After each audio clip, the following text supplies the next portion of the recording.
the neurological system in the body, if we have a way of monitoring that, killing the pain completely at certain moments when we want to, just by touching certain parts of the body. Well, let me pose you a question, Sadhguru. So, we can perhaps work as individuals to, now that I know I take away wakefulness and not consciousness, right? To move towards consciousness. And that's an individual's decision to maybe train in this particular way. So, is there some way that we can harness these insights like you have, harness this understanding, and use it as anesthesiologists to take care of patients?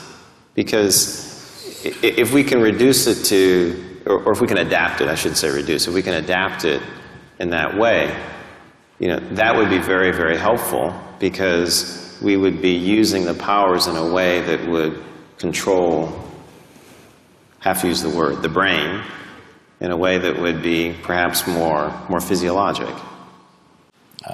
I'm not the expert in the subject, but because you're asking me the question, I'll say something.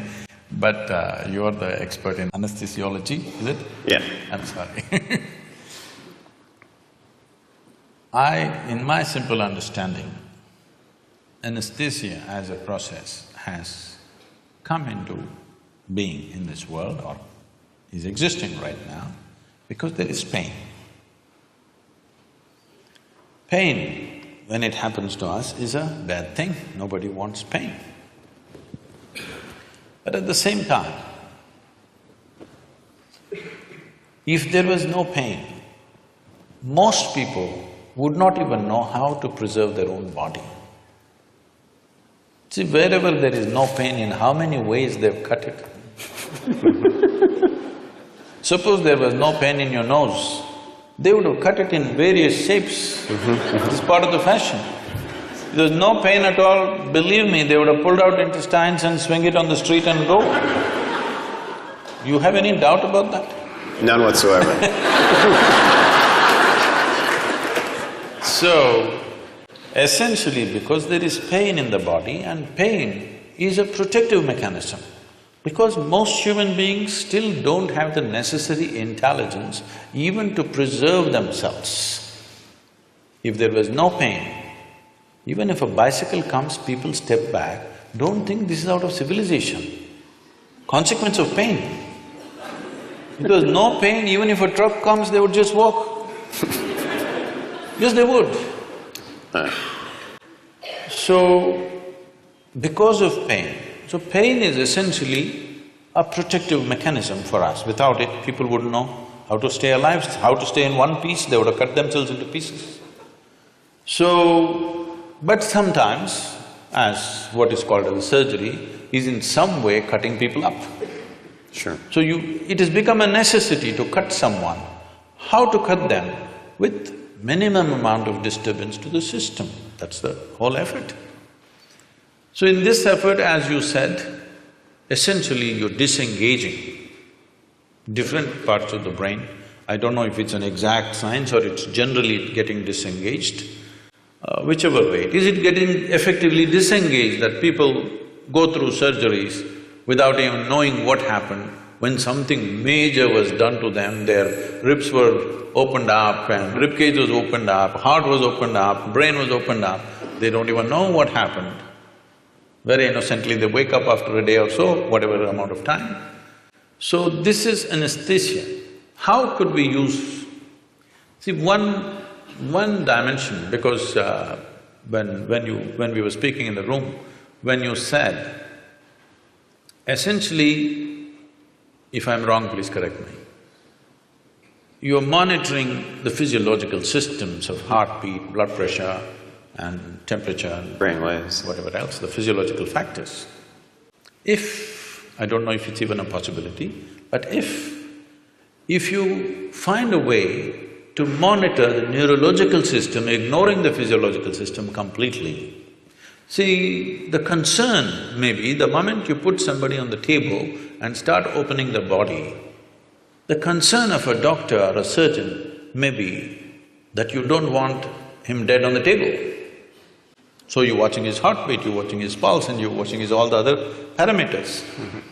I understand and appreciate that concern, but instead of, okay, let's leave the physiological monitoring as it is, but if we have a way, I don't know if there is a way in the medical science, if we monitor the neurological system, not just the brain, the neurological system in the body, if we have a way of monitoring that, I think the entire art of anesthesia could raise to a different level at a very minimum interference.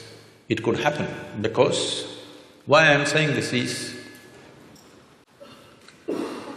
there is something called as marma in yoga and also in what is called as kalari in South India. It's a certain form of martial art. Marma is a way of killing the pain completely at certain moments when we want to, just by touching certain parts of the body, handling body in a certain way. So essentially what we are doing is, the neurological system, we're shutting it off. And there is no pain at all. We can go ahead and do what we have to do, and only when we release it, the pain will come back. So, using that as a basis, I'm saying, if medical science has a way of monitoring the neurological impulse as it's happening, and if there is some way to introduce anesthetics in whatever form that you use, I don't know all the cocktails that are used, but if it is done properly, probably, I'm just guessing, I'm not an expert on this, probably with 2% or 3% of your medicine, you could still have the same effect on the patient. Because how you use any medicine on the body and how you use it on the neurological system, I would say 1% of what you use on the muscle, if you use it on the nerve, it will produce equal effect. But it's interesting, because I think what you're saying has contact also with the work that we do in the recovery phase, and there are people now looking very carefully at cardiac and brain interactions, and they do signal some of these changes, and it's suggestive. I mean, that maybe more of the body could be engaged in the way we think and measure, and that makes a lot of sense to me, actually.